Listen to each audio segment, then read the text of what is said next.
రేవంత్ సర్కారుపై నిప్పులు చెరిగారు లంబాడి హక్కుల పోరాట సమితి అధ్యక్షుడు రాంపల్ నాయక్. ఫార్మా కంపెనీ పేరుతో రేవంత్ అక్రమంగా గిరిజనుల భూములు గుంజుకోవాలని ప్రయత్నిస్తున్నారన్నారు. వారం రోజులుగా లగచెర్ల ప్రజలను నిర్బంధించాలని చెప్పారు. భూములు ఇవ్వకుంటే అక్రమ కేసులు పెడతామని రేవంత్ సోదరుడు తిరుపతి రెడ్డి భయపెడుతున్నారన్నారు. రాష్ట్ర ప్రభుత్వం మీద నమ్మకం లేకనే ఢిల్లీకి వచ్చామని తెలిపారు.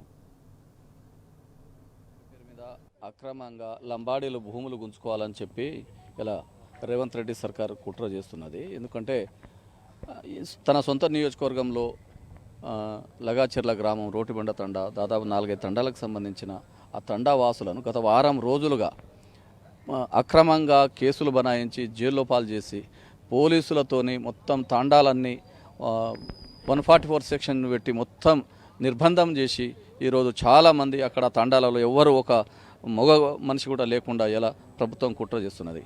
వాళ్ళ తమ్ముడు, ముఖ్యమంత్రి గారి తమ్ముడు తిరుపతి రెడ్డి గారు తన ప్రైవేట్ సైన్యంతో వందల వాహనాల్లో ఆ తండాల మీద, గ్రామాల మీద పోయి దాడులు చేస్తూ కొడుకులారా భూములు ఇవ్వకుంటే మిమ్మల్ని చంపేస్తాం, మీ ఎవరైతే భూములు ఇవ్వరో వాళ్ళ మీద అక్రమ కేసులు పెడతాం, బనాయిస్తాం, జైలనే మగ్గాలి అని చెప్పే రీతిలో ఈరోజు భయభ్రాంతులకు గురి చేస్తున్నారు. ఓట్లేసిన ఒక ఎమ్మెల్యే, ఒక ముఖ్యమంత్రి తన నియోజకవర్గంలో ఈరోజు లంబాడీలపైన, రైతులపైన అక్రమంగా దాడులు చేస్తూ అక్కడ రక్షణ లేదు కాబట్టే ఈరోజు ఢిల్లీకి వచ్చినాము.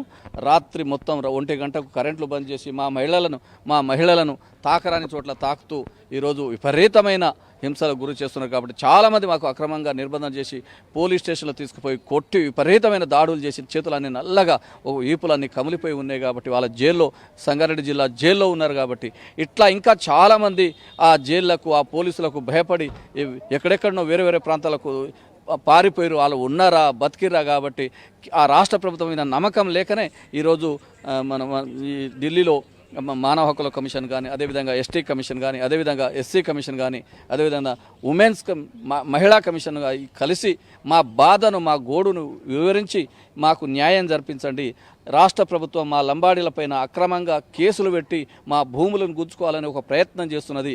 అది ప్రభుత్వ కంపెనీ కాకుండా ప్రైవేటు తన చుట్టాలకు సంబంధించిన ఒక ఫార్మా కంపెనీ ఎస్టాబ్లిష్ చేసి దాదాపు 3-4 వేల ఎకరాల భూములు గుంజుకోవాలని కుట్ర పన్నుతుంది. కాబట్టి దీనికి వ్యతిరేకంగా ఈ భూములు అయితే మా భూములు ఇయ్యము, మమ్మల్ని రక్షించండి మహాప్రభో అని చెప్పి ఇలా ఢిల్లీకి నేషనల్ కమిషన్కి వచ్చి కలవడం జరిగింది.